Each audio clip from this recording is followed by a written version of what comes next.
Bonjour Kewen. Bonjour. Comment on prononce votre prénom? C'est Wen, W-E-N, Wen. Win. Wen. Ok. Alors, dites-moi, vous avez écrit un livre dernièrement chez Très Daniel, Entrer dans la pratique du Qigong. Oui, Qigong. Qigong. Qigong. Qigong. Donc vous avez enseigné ça pendant plus de 20 ans maintenant. Oui, plus de 20 ans, ça passe. Ouais. Ouais. Et là, je vous retrouve, donc on est au centre du temps du corps. Temps du corps, les temps du corps. Dans le 10e arrondissement sur Paris. Mm. Et pour vous, un de vos objectifs est vraiment de diffuser la culture chinoise en France. Exactement. Mm. Et une des pratiques que vous enseignez est donc le Qigong. Le Qigong, après le Tai Chi Chuan, qui est Ouais. assez connu, les arts martiaux, voilà, les arts martiaux externes, internes, et la danse, la méditation et la médecine chinoise. Donc qu'est-ce que le Qigong? Qi, c'est l'énergie, Ouais. le souffle énergétique, le souffle vital. Gong, c'est le travail, la maîtrise et le travail de l'énergie finalement. Donc ça fait partie des gymnastiques chinoises de santé, comme Tai Chi Chuan, mais sauf l'histoire est beaucoup plus longue, plus de 2500 ans. Ça fait partie de médecine et de philosophie chinoise. C'est une gymnastique de santé, pour moi, de l'épanouissement de l'être. De l'épanouissement. Mm. Et c'est lié au Tao? Au Dao? Exactement. Il a 5 sources. Et la Qigong, quand même, beaucoup influencé par le taoïsme, Ouais. qui a ce principe de l'unité entre le corps humain, le monde naturel, le corps humain avec son entourage, la société, et puis aussi inspiré par le bouddhisme Chan, Zazen, bouddhisme Chan, aussi le confucianisme, et puis les arts martiaux. Donc il y a 5 courants différents, mais principalement reliés avec le taoïsme. Mhm. Et la médecine chinoise, alors, comment elle est liée là? Le Qigong, ça fait partie de la médecine chinoise. Ça fait partie, Qui a hein, 5 ouais. parties, l'acupuncture, le massage, phytothérapie, diététique, et le Qigong, toute la pratique corporelle qui est reliée avec la santé, la prévention de santé, ainsi aussi participer à la guérison de maladies aussi, le mouvement. Donc en Chine, il y a beaucoup de personnes qui pratiquent le Qigong. Beaucoup de personnes. Ça fait partie du quotidien, comme nous, de faire un jogging. Voilà, pour moi, ça fait partie de l'hygiène de la vie. C'est Ouais. comme on lave, on brosse le temps, on lave le visage. Tu vois, là, On fait du Qigong. Voilà, un moment privilégié dans la vie pour s'occuper de son corps, son cœur, tu vois, nettoyer toutes les émotions négatives, nettoyer tout ce qui nous empêche à vivre. Ouais, ouais, ouais. Parce qu'une fois que le Qi coule, circule, qu'est-ce que ça permet? Mais ça, c'est la théorie des médecines et culture chinoise. Quand le qi est en mouvement, dans la fluidité, l'être est en bonne santé, Il est en dans bonne l'équilibre émotionnel, ainsi dans l'épanouissement des êtres, dans sa réalisation. Tu vois. Donc tout va bien, et bien en plus, sans arrêt, on se dépasse. Donc on est dans une harmonie et dans une connexion aussi à quelque chose d'une force beaucoup plus grande Exactement. qui circule en nous et qui est là tout le temps autour de nous. Mais sinon, elle est bloquée. Elle ne Exactement. circule pas. Circule pas. Et puis, les notions de qi, c'est la notion de médecine chinoise. Toute la douleur, tous les symptômes, ça vient de blocage de qi. Sauf le qi, concrètement, dans les organes, il a son fonction physiologique, tu vois, problème de santé, mais la fonction énergétique et sa fonction psychologique. Ça veut dire que ce n'est pas quelque chose que dans le corps. Vite, c'est quand on a la bonne santé, qu'on appelle, à ce moment-là, c'est l'énergie, il va nourrir la conscience de l'être. Il va vers la réalisation, vers la passion, vers ce qu'on l'est en nous, tu vois, la nature profonde de chaque être, ainsi sa réalisation dans le monde, je trouve. Ça, c'est important de dire. Parce que dès qu'on parle le Qigong, le Tai Chi, les arts martiaux, les yoga, on a toujours tendance, ce sont des techniques juste là pour la santé, pour trouver le bien-être. Un fixe. Le bien-être, sans la profondeur de l'être, d'où vient le bien-être? On ne peut pas devenir consommateur de bien-être. Et on est devenus des consommateurs de bien-être. Parce qu'il y a trop de courants, trop de modes, tu vois. Tout le monde va mal, tu vois. On dit, bon, d'accord, il a le stress, il a des émotions, il a aussi, tu vois, beaucoup de dépression. D'un coup, on cherche toutes ces techniques. Bien sûr, ils peuvent nous aider au début, ponctuellement, vis-à-vis d'un problème de santé précise, vis-à-vis d'une émotion, d'un problème psychologique. Mais petit à petit, on se rend compte que tout est dans le tout. Tu vois. Les émotions, le corps, l'âme, le cœur, c'est dans l'unité. L'un peut pas séparer que l'autre. Après, l'être dans son unité, il ne peut pas séparer le monde qui les entoure. Mais c'est l'être lui-même qui construit le monde qui les entoure. Ça, il faut très clairement dire. Ouais. C'est pas que les autres, tu vois. On peut pas construit râler notre tout le temps. réalité. Voilà, on peut pas constamment râler les autres, ça va pas, ça va pas, ça va. Tout un jour, on se rend compte, beaucoup de problèmes viennent de nous-mêmes. Ouais. Et en fait, Ça, la c'est colère le- vient de nous-mêmes. Exactement. Exactement. Donc au début, pour moi, toute la pratique corporelle, comme le Qigong, le Tai Chi Chuan, le yoga, la méditation, toute la technique, ce sont des outils où au début toucher le corps, parce qu'on a tendance à négliger notre corps en Ouais. Occident, soit par le travail artistique, soit c'est intellectuel. Tu vois. Ouais. Entre deux, ben, tu vois, on a l'impression que c'est deux mondes différents. Mais traverser la pratique profonde du corps, respecter le corps, développer le ressenti du corps, c'est qu'on appelle réellement l'énergie qui communiquer de l'intérieur à l'extérieur, de l'extérieur à l'intérieur, on se rend compte cette façon d'intérioriser. Un jour, ça nous fait connecter avec beaucoup de choses. On s'est déjà coupé dans notre corps. Ouais. Une fois les réunis ensemble, cette force de l'unité va s'exprimer à l'extérieur. Donc vous parlez beaucoup d'énergie quand même là alors. Et Beaucoup. comment fonctionne cette énergie alors? Est-ce qu'il y a des portes d'énergie aussi? Vous parlez dans votre livre de portes d'énergie du corps. Oui, concrètement dans notre corps. Concrètement, ouais. Parce que le corps, c'est une image de la nature. Ouais. Dans le taoïsme, dans la médecine chinoise, le microcosme du corps relié avec un macrocosme de l'univers vivant. Mais c'est pas abstrait, c'est pas que la philosophie, c'est réellement dans notre corps, comment le païhui, sommet de la tête, connecte avec le ciel. Pourquoi tout le travail dans la verticalité, dans l'axe central, nous permet de connecter bien avec le ciel, enraciné par la terre, par l'enracinement, la force, la puissance des jambes, qui va nous connecter les êtres humains avec le monde, avec la réalité. Entre deux, la fluidité va passer par le bassin. Et puis c'est la région de mon père, on l'appelle le mime, la porte de vie, et tout le tantien. En yoga, c'est chakra, c'est le centre énergétique de notre corps humain. C'est là que tout va se passer, le haut, le bas. Donc un corps d'une énergie, c'est un corps communicatif. C'est un corps qui est dans l'unité. Je veux dire, c'est pas séparé. C'est pas seulement l'anatomie, tu vois, c'est chaque système. Quand tu bouges légèrement tes doigts, tu te rends compte un jour que tout le corps va participer à ces mouvements. Donc, d'un coup, le corps, ça devient supporte l'énergie. Quand l'énergie circule bien, on l'appelle concrétiser, circule bien, c'est vraiment, tu vois, il n'y a pas de douleur, tout est bien installé et toutes les fonctions physiologiques de chaque système, ils sont bien nourris. Le cœur dans l'épanouissement, la rate, système digestif, mais dans l'enracinement, dans la juste mesure de pensée. Le rein, tu vois, bien l'énergie vitale, ça donne l'assise de l'être, mais ce sont des gens qui ont détermination, qui ont de volonté de se réaliser, qui sait où il va dans sa vie. Mais tout ça, c'est concrétisé dans le corps énergétique, tu vois. Et là, après 18 ans de l'enseignement de passion, j'ai réellement passé ces ponts entre tous ces mots des métiers chinoises vers les êtres modernes. On a besoin de passer ces ponts. Rien d'autre. Tous ces mots, ça parle plus que jamais pour les êtres dans le temps actuel, dans la société où on se trouve. Ce n'est pas le mot exotique et tu vas chercher la spiritualité, mais qui est coupé de la réalité. Ça, on ne peut pas. En tout cas, c'est ma passion.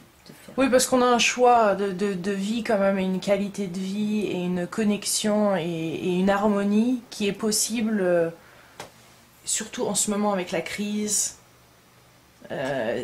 Il faut se trouver soi-même et être centré soi-même au sein de ce grand univers, si on peut l'appeler comme ça. Ouais.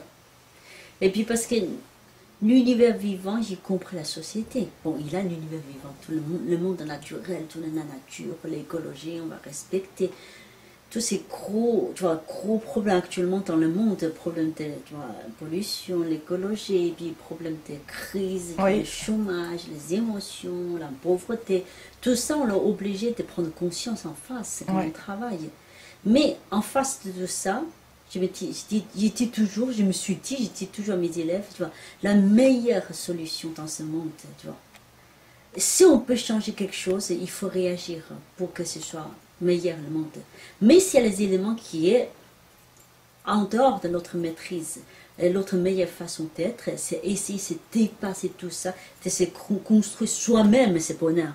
Si on est vraiment bien dans cet équilibre, dans l'adaptation des situations, et puis à ce moment-là, on va rayonner déjà nous-mêmes à l'extérieur. C'est déjà suffisant. On ne peut pas, tu vas te couper pour dire la crise et nous-mêmes, on laisse subir de la crise et de l'environnement. Nous-mêmes, chaque corps, chaque âme, chaque esprit est unique.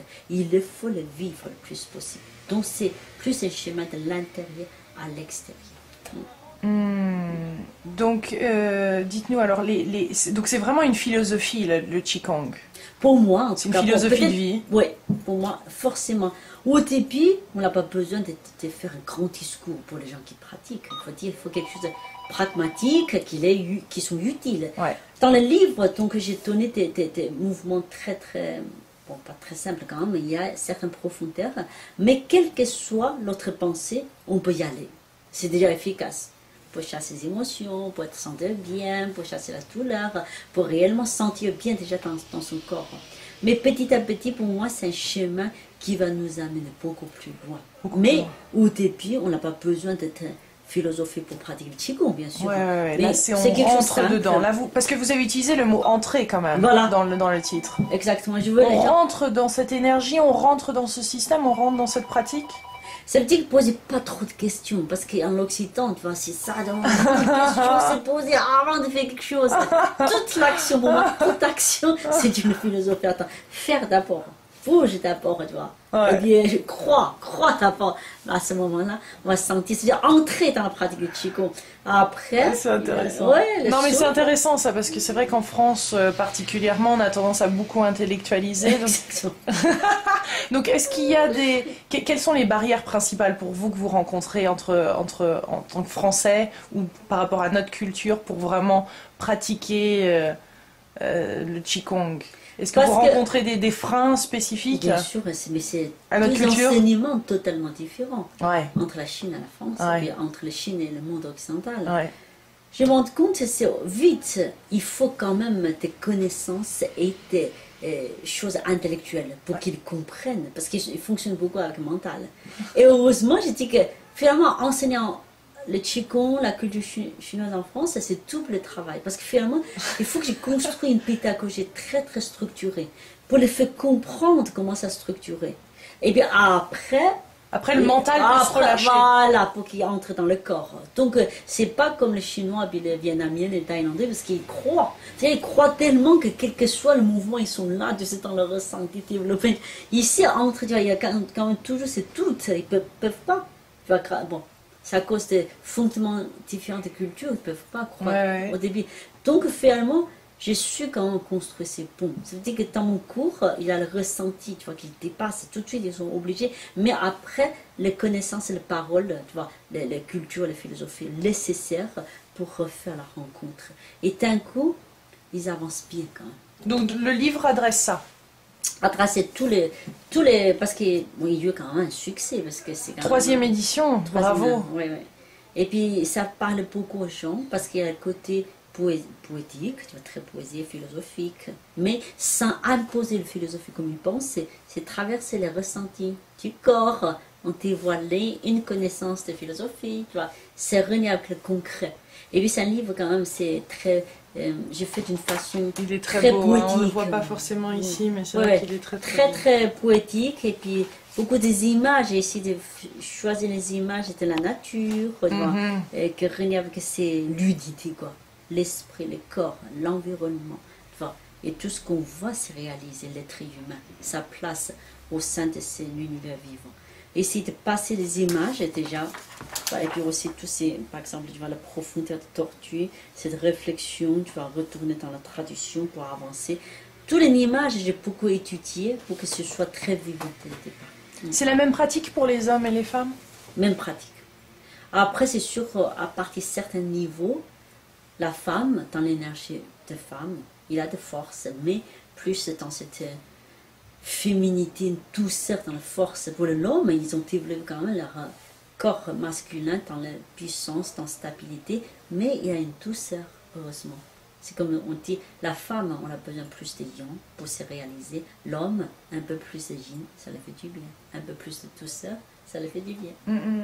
Parce qu'il y a le yin et le yang, hein. On a cette énergie, donc pas seulement cette énergie est masculine et féminine, et ça aussi, ça fait partie de balancer cette énergie Bien avec sûr, la pratique. Mais l'énergie, c'est une notion très très large. En tant qu'un concept philosophique, l'énergie, tu vois. C'est le premier élément qui constitue l'univers vivant. C'est pour ça l'énergie en l'homme, dans la nature, et l'homme est dans l'énergie. Après, l'énergie en tant qu'une notion médicale dans la médecine chinoise, c'est quand même bien précise. Il y a l'énergie dans les organes, il y a l'énergie défensive qui est protéger le corps, il y a l'énergie nourricière qui est associée avec le sang. Il y a beaucoup d'énergies qui sont différentes, qui est concrétisée avec la pratique du corps, heureusement. C'est une notion pour moi aussi vivante comme une philosophie, mais aussi précise comme quelque chose de palpitable. On peut le sentir réellement. Très très intéressant. Et donc, où et comment on le pratique, le Qigong? Pour moi, il y a Quelles sont les meilleures conditions? Oui, parce que beaucoup, s'ils peuvent pas, c'est bien qu'ils suivent un professeur, un bon professeur, parce que pour moi, pratiquer dans la collectivité, au début, ça réveille beaucoup de choses. Parce qu'on a toujours tendance à tout ça, pratique tout seul, cherche tout seul.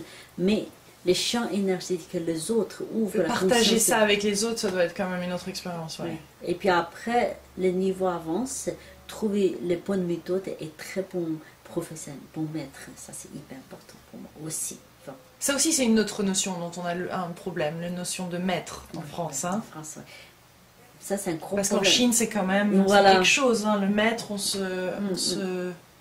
Les temps changent, la société change. C'est ce qu'il dit souvent. Il y a 10 ans, déjà, j'étais assez connue à une époque, malgré mon âge.